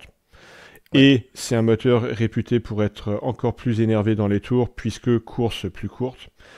Alors malheureusement, ça coûte genre 35-40 000 euros aujourd'hui, donc c'est tendu. Donc je regarde aussi les 318 IS, qui est sa petite cousine avec un 1,8 litre. Alors c'est pas un moteur motorsport, hein, et c'est pour ça que ça coûte moins, ça se touche... 15 000, t'en as déjà une très belle, et 20 000, c'est le bout du monde. Et je suis aussi en train de regarder, je suis tombé sur une annonce qui m'a fasciné, la Honda Accord Type R. Alors, c'est un truc assez méconnu, parce qu'une Honda Accord... La berline ? Ouais, la berline. Alors, je regarde souvent les berlines, parce que j'ai des gamins, et je me suis dit, tiens, c'est marrant ça. Une Honda Accord, a priori, c'est la voiture anti-passion par excellence. Et pourtant, en version Type R... Elle a un 4 cylindres VTEC rageur à souhait qui prend 8000 tours dans un cri de guerre incroyable. Donc j'aime bien ce côté un peu absurde. Et j'en ai vu une à vendre en Espagne, elle est rouge en plus. Mais l'argent que j'ai dégagé avec la 540, j'ai dit c'est pour de l'immobilier. Donc c'est ça qui m'arrête de l'acheter. Bah, si tu regardes de loin, une Honda Accord, ça a quand même une forme de pavillon. Hein. C'est assez, Ouais, on pourrait limite... Ça s'explique, tu peux vivre dedans, c'est large, franchement, t'équipes, une petite gazinière, et puis c'est parti. Hein. Ouais, faut juste prendre une boîte postale pour se faire livrer le courrier à côté, et ça peut le faire. Oui, ça c'est facile, ça. tu laisses la vitre un peu ouverte, ça fait boîte aux lettres, et puis... Bah oui, on dit souvent, on peut habiter dans une voiture, mais on peut pas conduire sa maison. Eh oui. J'avais la même discussion avec mon pote Loïc dont je parlais tout à l'heure là, avec qui on parle toujours d'acheter des pièces, d'acheter des voitures, etc. Et hier je lui ai envoyé des annonces de Lotus, en me disant finalement j'ai pas envie de voiture polyvalente, j'ai envie d'une voiture qui soit un peu extrême, etc. Et à la fin du message je disais ouais enfin bon quand même j'étais parti pour acheter de l'immobilier. Mais qu'est-ce qu'il m'a dit ? Il me disait des conneries du genre, mais Juan, mais l'immobilier, à quoi ça sert ? Ça sert à rien. Le bonheur, finalement, qu'est-ce que c'est ? C'est avoir beaucoup d'argent ? Non, c'est avoir des voitures. Il m'a fait toute une tirade comme ça, hyper ironique, mais que j'ai trouvé très drôle, et ça me fait penser à ça. Et ouais, c'est vrai qu'on peut pas conduire sa maison. On passe aux questions ? Passons aux questions. Alors, une fois n'est pas coutume, j'ai piqué une question qui était posée sur un podcast anglophone, parce que tellement je l'ai trouvée pertinente. Elle est un peu subtile, cette question, donc accrochez-vous. C'est quelle voiture de bagnolard dit de son conducteur qu'en fait, ce mec est tout sauf un bagnolard ? Ouh là là. T'as vu ? Ouh là là. Alors, pendant que tu réfléchis, Arwan, je te propose... Définissez bagnolard. Bah, en tout cas, un passionné de voiture. Donc une voiture qui a priori est connotée comme étant une bagnole de passionné, mais qui en fait dit tout l'inverse sur son propriétaire conducteur. Je vais me faire censurer. Là, je vais lancer des parpaings dans la mare, mais alors ça... Ah non mais moi aussi, on va essuyer des désabonnements au podcast, je crois. La Porsche 911 ! Wouh ! Allez, salut. Ah bah, c'est marrant parce que tu recoupes tu recoupes un peu ma réponse. Mais qu'est-ce que tu veux dire par la Porsche 911 ? Tu veux dire ce que tu viens de partager dans tes news ? Alors. T'es pas en train de parler de toutes les 911, sinon on va se fâcher. Non, je suis pas en train de parler de toutes les 911, mais... Il y a un cliché qui est très vrai, c'est que... Et faut pas le prendre négativement, c'est juste vrai, en fait. Le mec qui a réussi, qui veut s'acheter une voiture sympa, mais qui n'y connaît rien, il achète une Porsche 911. Et il y a quand même une masturbation intellectuelle très importante autour de la Porsche 911, qui est effectivement en tout point et de manière très objective une excellente bagnole, mais qui a tellement d'alternatives cool qu'il y a beaucoup de gens, il y a à la fois des passionnés de la Porsche 911, mais il y a aussi plein de gens qui n'ont pas idée de...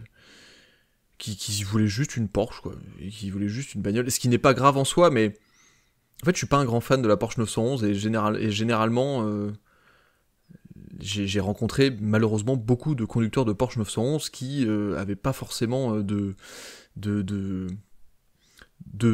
passion plus que ça, ni pour la voiture, ni pour leur bagnole, ni pour le monde de l'automobile en général, et qui étaient quand même assez tranchés sur le fait qu'ils avaient, quoi qu'il en soit, la meilleure voiture du monde, et que le reste, c'était de la merde. Alors, tu sais, Erwan, que je suis heureux possesseur d'une Porsche 911. Oui, mais ça veut pas dire que c'est pas bien. En plus, la tienne, elle est cool. Eh ben, je crois que j'ai trouvé la nuance pour distinguer ce que tu appelles cool versus pas cool. Parce que j'y ai réfléchi, et figure-toi, ton idée, je l'ai notée sur ma feuille. Parce que moi aussi, j'ai Porsche 911, mais pas n'importe comment. La distinction, la nuance que j'ai envie de faire, c'est le gars qui, quand tu lui demandes c'est quoi sa voiture, il te répond qu'il a une 911. Parce que je sais que moi, Erwan, alors je vais pas faire chier dans un cocktail mondain. Si quelqu'un me demande qu'est-ce que je conduis, je vais pas les bassiner avec les options de ma 911, comme quoi elle a la suspension M030 d'origine, etc. Si je capte que la personne n'y connaît rien, je vais juste lui dire j'ai une Porsche. Par contre, ça m'arracherait la gueule, Erwan, de dire j'ai une 911. Parce que ça n'a aucun sens de répondre ça. Ça n'a aucun sens. Parce que j'ai une 911, ça peut être une 2 litres châssis court de 1965. Ça peut être le dernier modèle biturbo Turbo S de 2025. Ça peut être un 4 litres Atmo qui hurle. Ça peut coûter 15 000 € si c'est une SC délabrée. Non, quoique c'est plus ces prix-là. Ça peut coûter 1 million d'euros si c'est une 993 GT2. Donc, donc, le mec qui répond j'ai une 911, tu peux être sûr que c'est pas un bagnolard, qu'il a juste acheté ça pour les raisons que tu as expliquées. C'est vrai. Bon, je sens qu'il y a des gens qui vont me tomber dessus, etc. Parce que voilà. Non, mais je le redis, objectivement, la 911 est une très bonne voiture. Mais objectivement aussi, quand t'as essayé d'autres trucs, il y a plein d'alternatives à la 911. Et il y a aussi un paquet de 911 qui sont pas intéressantes du tout à conduire. Je crois que c'est même plutôt ça la nuance en réalité. Je l'ai noté, Erwan. J'ai un pote. Alors, il écoute pas le podcast, j'en suis sûr.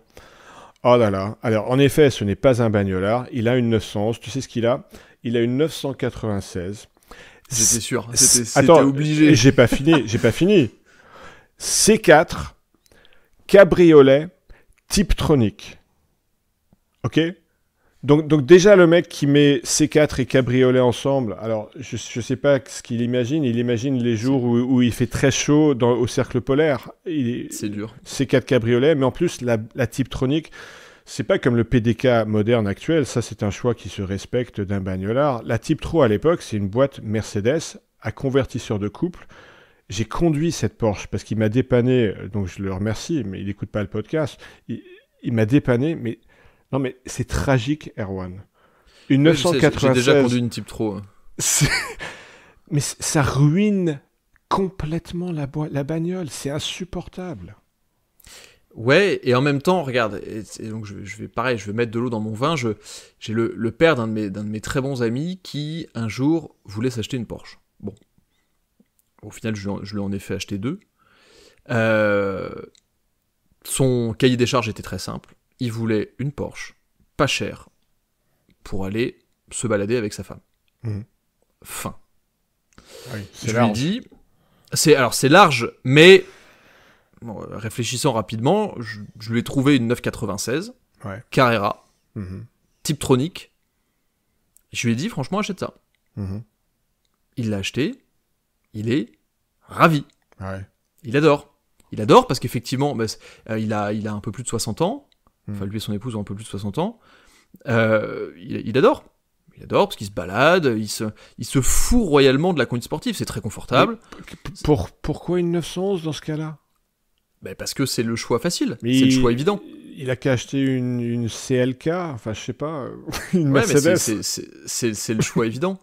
C'est le choix évident, mais en même temps, est-ce que c'est pas aussi le but de la 911, c'est d'être la voiture à tout faire, c'est la voiture de sport statutaire à tout faire.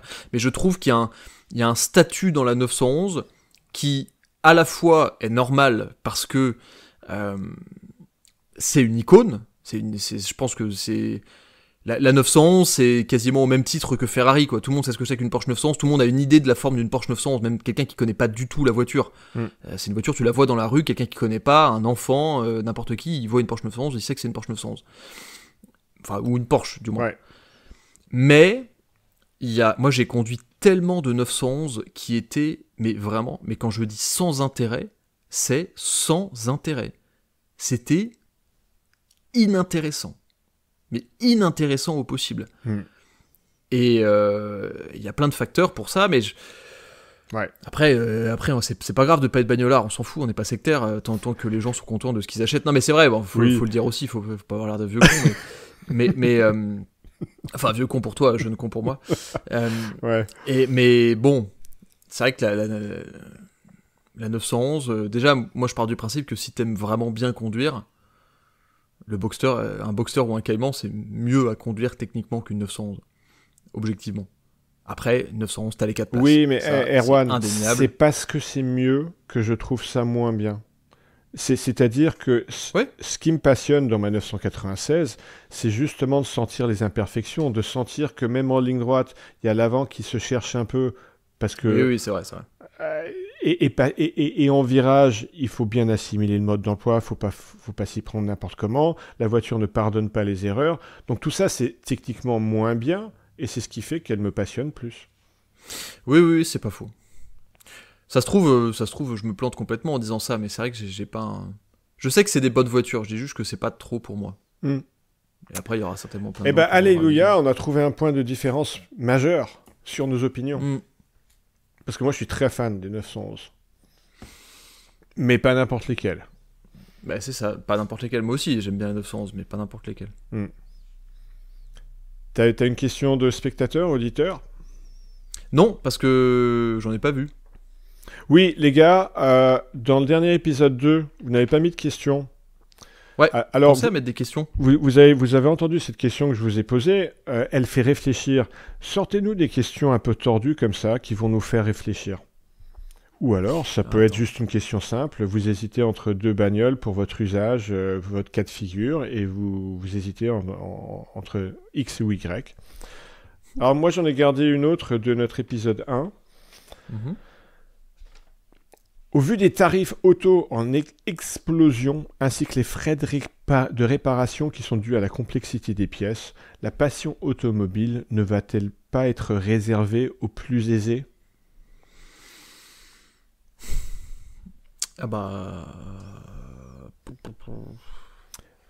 Si. Alors. Voilà, fin de la question. J'ai envie de dire non, si on est prêt à acheter d'occasion. Ah oui. De toute façon, neuf, il y a déjà plus grand chose qui est accessible. Et alors, accessible, ça veut toujours dire tout et rien dire pour tout le monde. Chacun a sa notion d'accessible, de cher, de pas cher, etc. Donc voilà, nous, on va répondre selon, on va dire, nos critères. Mais je sais pas, je regardais les résultats. Bon, après, là, on parle de voitures exceptionnelles, mais je regardais les résultats de la vente aux enchères de ce week-end qui avait organisé par Brodaro Auctions, là, aux Zout Grand Prix, au Luxembourg, je crois. Luxembourg ou Belgique, je sais pas. C'est pas les Pays-Bas ? Je sais pas. Bon, je sais l'un pas. des trois. Ouais. Et quand tu vois le prix des caisses, mais c'est indécent. Mais même quand tu vois, le prix de tout, bon, on va pas la refaire. On sait très bien que quand on regarde, on parlait de la 993 RS tout à l'heure. Quand on voit, il y a 20 ans, ça valait que dalle. C'est pareil pour même toutes les voitures qui étaient cool, les petites GTI, les E30, Tout, ouais. Même je pense que nos 540, il y a 10 ans, je pense que ça valait 5 000 euros. Enfin, ça valait rien. La 968, moi je me souviens d'annonces, ça valait 8 000 balles. Ouais. Et c'est vrai qu'aujourd'hui, c'est dur de se projeter sur des voitures sympas, même des trucs de base. Je sais pas, je pense à une belle BMW E46, génération fin des années 90, début 2000. Une belle, avec un 6 cylindres, ça vaut plus de 10 000 euros, quoi. Ça vaut 10, 15 000 euros, c'est pour les très belles. Ça tout coûte super cher. Puis il n'y a pas que ça qui coûte cher, il y a l'entretien qui coûte une fortune, il y a les pièces, tout coûte tellement cher aujourd'hui. Après, 10-15 000 euros, c'est un budget qui est atteignable par pas mal de personnes. Et pour rebondir sur ton exemple, j'ai conduit récemment une BM E36 320i. Donc c'est pas le moteur, il y a eu une 325 aussi, une 328. Une simple 320i, j'ai trouvé ça plus fun qu'une 328. Pourquoi ? Parce qu'elle a des rapports courts livrés d'origine, la 320i, à une boîte 5 courte. Tous les fondamentaux sont présents dans une E36 320i en termes de toucher de route, de feeling, d'agilité. J'ai trouvé ça super. Ça se trouve pour 8 000 euros, on en a une bien. Donc on n'a pas besoin de mettre très cher pour s'amuser. Si on part dans des budgets moindres, j'ai parlé longuement la semaine dernière de ma Panda 100 HP que j'ai payé 4 600 euros. Dans les mêmes budgets, on peut acheter une Peugeot 205 XS, donc c'est la version juste en dessous de la GTI. Alors moi je ne l'ai pas essayé, mais paraît-il, elle apporte déjà beaucoup du fun d'une 205 GTI.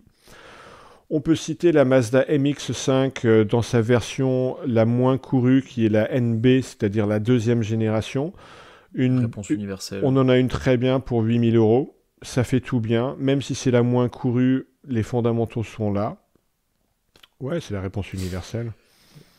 La MX-5, ça restera toujours la réponse universelle pour faire tout ce que vous voulez. Rouler sur la route, se faire plaisir, faire de la piste, faire de la glisse. Ouais. Ça reste le truc absolu, universel, qui fonctionne. De toute façon, c'est une recette qui fonctionne à tous les étages. Mais oui, l'automobile devient de plus en plus cher. Après, il y a encore, quand on s'y intéresse, beaucoup d'options. D'options dans le sens de possibilités. Il y a des tonnes de voitures auxquelles on pense pas, qui sont intéressantes. Renault Sport, pour moi, c'est la réponse si on cherche une petite traction vive. Honda, vu que je le découvre en ce moment, c'est génial. Il y a plein de tractions qui sont trop bien, des propulsions, il y a MX5, Z3, Z4 chez BMW. BMW, c'est quand même une réponse générale pour du plaisir de conduite, quelle que soit la caisse. Alors évidemment, il faut se renseigner, mais il y a toujours du plaisir dans une BMW, déjà ne serait-ce que par le fait que ce soit des propulsions. Ouais. Et ensuite, sur des budgets un peu plus importants, Lotus, à partir de 30-40 000 euros, on peut difficilement plus se marrer qu'avec une Lotus. Porsche, Cayman, Boxster, BMW M2, M3. Il y a tellement de voitures qui sont cool et qui font pas mal de trucs. Ça répond pas Est-ce que ça répond à la question ? Je sais pas. Oui, ça va devenir, je pense, de plus en... oui. D'un côté, oui, ça va devenir de plus en plus exclusif en comparaison à il y a quelques années, c'est certain. Il y a un autre élément de réponse, Erwan. Pour ceux qui ont une relativement bonne appétence au risque, c'est d'acheter par enchère. Alors, on n'est pas sponsorisé par Benzine, mais sur un site de vente aux enchères en ligne comme Benzine, où on peut citer Collecting Cars aussi au niveau international, mais qui s'ouvre maintenant en France, le principe, c'est que le vendeur d'une voiture aux enchères, il est sûr de vendre, surtout s'il ne met pas de prix de réserve, il vend rapidement, donc il a rapidement son cash, et en échange de quoi, il est prêt à avoir moins d'argent que s'il vendait de façon privée. Et pour l'acquéreur, sait qu'il y a une part de risque, parce que souvent ces voitures s'achètent juste en ayant 200 photos et voir une petite vidéo et les papiers, mais sans inspecter, encore moins essayer la voiture. Et cette part de risque, elle est récompensée par un tarif qui est en dessous du marché. Et pour une voiture qui est très simple, comme par exemple une MX-5, le downside risk est relativement limité. Je veux dire, c'est pas une Aston Martin, c'est pas une Bentley. Même si on a quelques frais mécaniques à faire parce qu'on a une mauvaise surprise, ça peut être acceptable. Ouais, c'est vrai. J'ai pas grand-chose à rajouter. Je crois qu'on est pas mal là. Ouais, après j'ai quelques autres questions là que j'ai été. T'en J'en as ai trouvé une que je trouve rigolote sur les commentaires du dernier podcast. Ouais. À partir de quand, donc c'est Magma Machine qui pose la question sur YouTube, merci pour la question. À partir de quand on ne parle plus d'amélioration du véhicule, mais de tuning? Ça c'est rigolo comme question. Alors, je sais pas toi, Erwan, le mot tuning, il est connoté très négativement, on est d'accord. Ouais. Ça fait genre grosse sono et néon sous la voiture, aileron vissé sur la malle arrière. Voilà, pour moi, le tuning, c'est ça, quoi. Et c'est surtout esthétique plutôt que visant... Oui, c'est ça, ouais. Oui, finalement, je pense que la réponse est assez rapide. À partir du moment où la modification de la voiture a une fonctionnalité qui va améliorer son comportement, son confort, qui va améliorer une partie de la voiture, qui n'est pas visuelle, uniquement visuelle, je pense que c'est de l'amélioration. Ah ouais, je suis d'accord.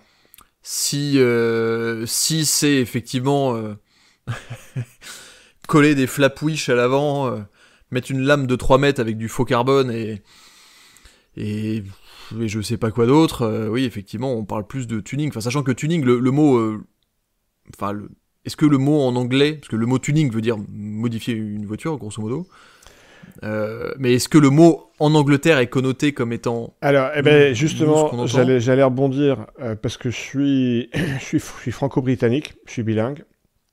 Il n'y a pas du tout ces connotations négatives. Oui, on peut très bien parler d'une tuning house, c'est-à-dire une maison de tuning, en citant même les plus grands, comme par exemple Alpina ou Roof, qui ont des statuts de constructeurs. Dans la langue anglaise, on va dire que ce sont des tuning houses. Tuning, le sens propre du mot, c'est accorder. Comme par exemple, on va tuner un piano ou une guitare. Et c'est ça l'étymologie du mot. Voilà. Donc en fait, ça répond à la question. Alors j'ai d'autres questions un peu. On peut faire des petites questions rapides comme ça. Ok, vas-y. Il y a Rémi Buisson 822 qui dit, alors, Lotus exige 380 ou 410, VS Alpine à 110 ou à 110S, ou même on peut élargir la question, faites votre choix, Alpine ou Lotus. Je pense qu'on va répondre à Alpine ou Lotus. C'est quoi ton expérience avec Alpine et Lotus, toi ?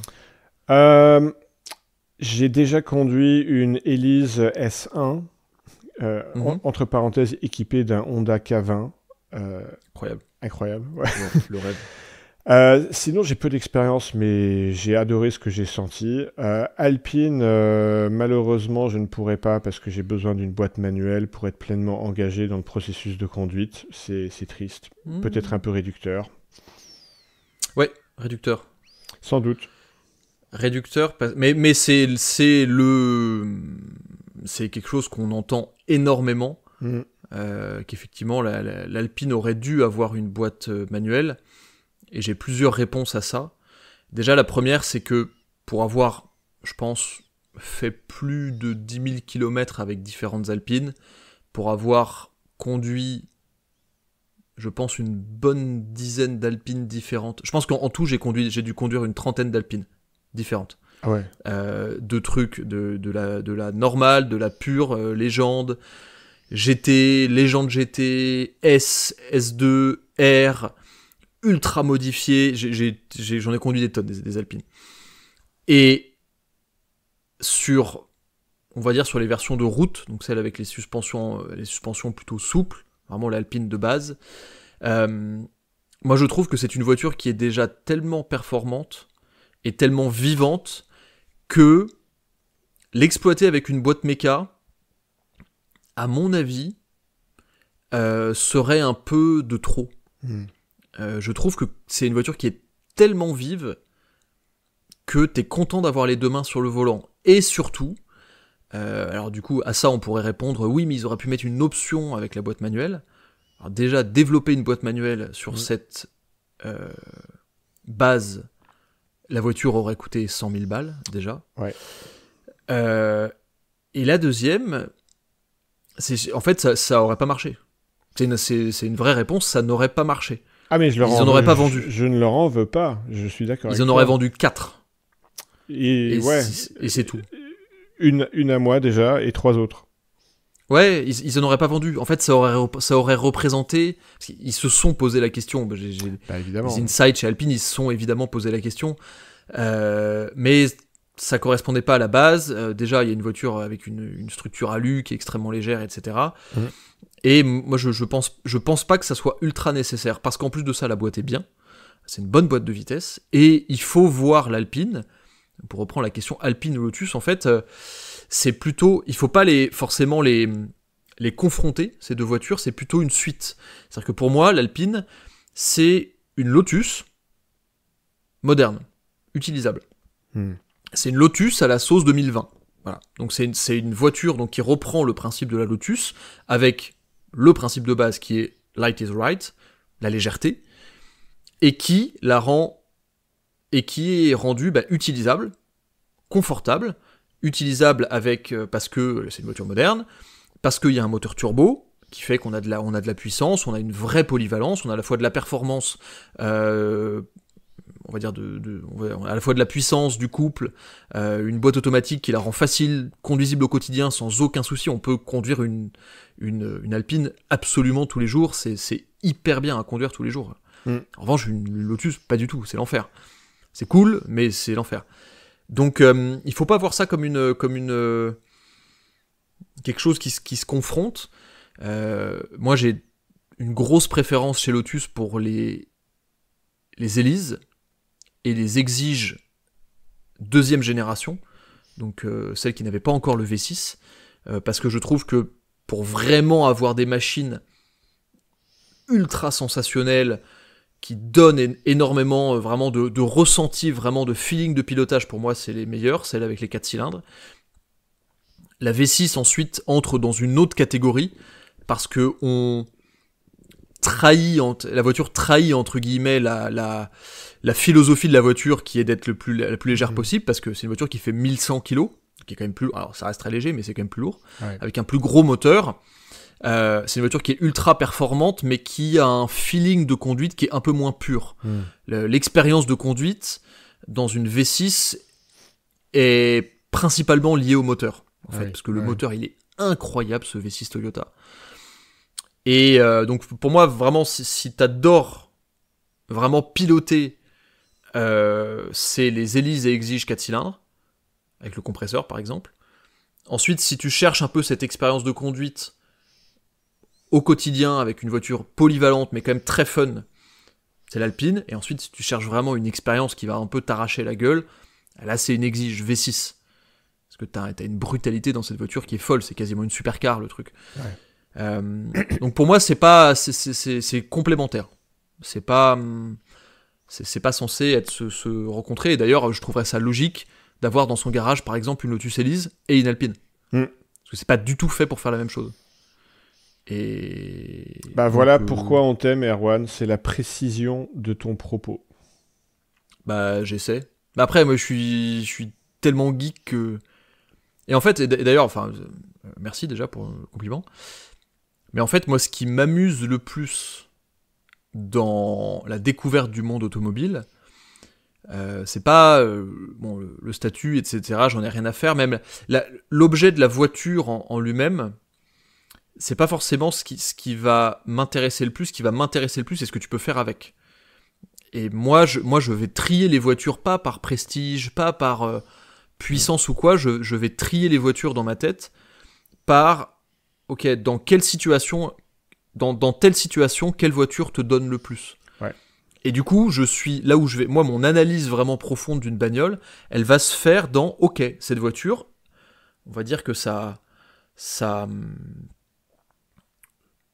son utilisabilité, usability, non, ça, comment dire, son spectre d'usage se situe entre là et là.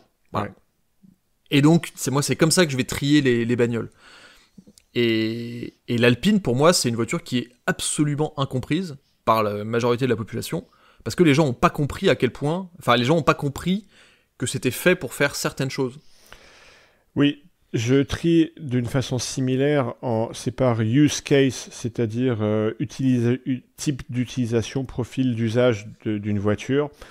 Et concernant l'Alpine, clairement, elle répond à une question qui, personnellement, je n'ai pas posée. Je veux dire, je ne recherche pas une voiture en étant en couple qui va être bonne à tout faire, autant en ville qu'en long road trip. Sinon, ça irait bien. C'est juste pas mon profil d'usage. Oui, absolument. Complètement compréhensible. Mais pour moi, l'Alpine, et d'ailleurs, je le redis parce que je l'ai dit sur Instagram il n'y a pas longtemps, mais pour moi, les deux meilleures Alpines, c'est soit les entrées de gamme, entre guillemets, donc les voitures avec le châssis souple, qui vont vraiment être des voitures de route, et qui vont être ultra fun, qui vont être sensationnelles, qui vont bouger un peu, ou la R, donc vraiment celle qui est très extrême. Parce que la S qui est entre les deux, c'est une voiture qui est déjà trop performante pour la route.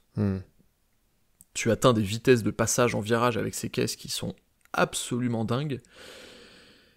Et en fait, la voiture est tellement performante parce qu'elle est légère, grâce à son châssis justement rigidifié, que je trouve, enfin en tout cas sur route, à titre perso, je trouve pas ça très fun.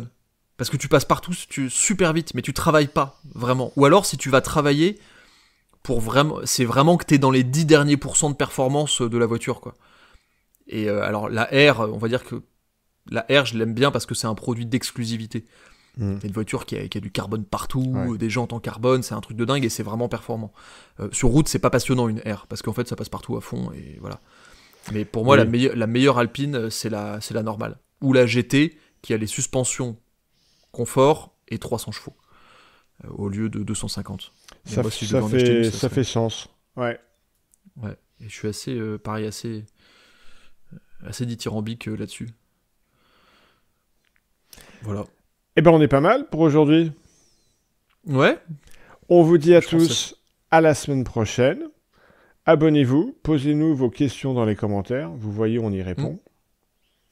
Et pensez aussi, petite parenthèse, on a eu beaucoup de commentaires sur le dernier podcast. Ça nous fait extrêmement plaisir. Il y avait 67 commentaires de gens qui partagent leur expérience, etc. Sachez qu'on lit tout. On va faire un effort de répondre à tout le monde, mais c'est vraiment super plaisant de voir qu'il y a déjà du monde qui est engagé. On a déjà 500 abonnés sur la chaîne, quasiment 2000 écoutes à chaque fois qu'on sort un podcast déjà pour notre deuxième épisode, donc on espère que ça va continuer. Oui, je voulais vous demander un petit service pour faire connaître le podcast qui visiblement est apprécié et encore peu connu. Si vous maintenant cliquez sur partager et vous envoyez à un passionné bagnolard ce podcast, par exemple vous lui envoyez sur WhatsApp pour lui faire découvrir, et ben comme ça on peut faire grossir cette petite communauté. Exactement. À la semaine prochaine. Yes. Bye bye. Ciao.